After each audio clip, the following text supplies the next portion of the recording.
Hello, I'm David Chaston with 90 at 9, brought to you by interest.co.nz. This week, get everything you need to know in 90 seconds to 9 o'clock with news. Jurisdictional arguments are building up everywhere when compromise is now a dirty word in public policy in a winner-take-all world. The release of their September minutes shows the US Federal Reserve signalling they see a strong economy justifying continued interest rate increases. That'll put them in the crosshairs of the US president. American data for housing starts, building permits and housing completions for September all came in lower than the month before. Building permit levels actually came in lower than the same month in 2017. And new data shows end-of-year holiday hiring of more than 700,000 workers by American retailers. That'll be the largest since 2014. The American economy sits at the top of the World Economic Forum's annual Global Competitiveness Survey for the first time since the GFC. Last year it ranked second behind Singapore, but the two switched this year. The US benefited from a revised ranking methodology. New Zealand ranks 18th, down from 13th last year.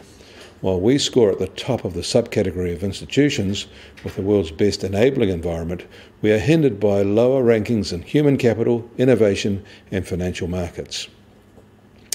A nasty but important tiff is developing as a consequence of Brexit.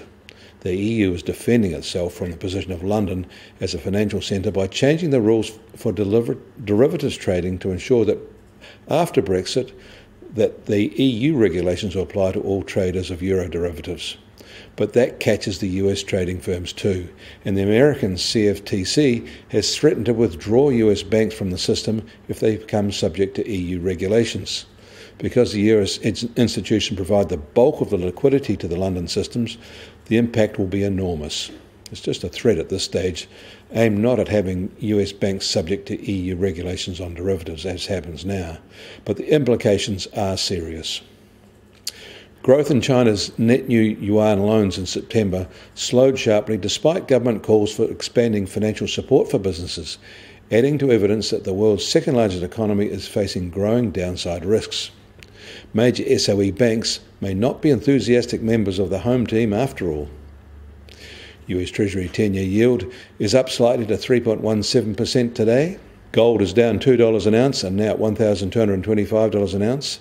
US oil prices are down sharply today on swelling US crude inventories and have fallen more than $2 a barrel to just over $69.50 a barrel now. The Brent benchmark is now just under $80 a barrel. And the Kiwi dollar is little changed today at 65.7 US cents.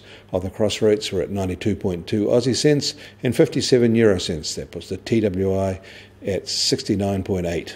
I'm David Chaston. That was 90 at 9, brought to you by interest.co.nz.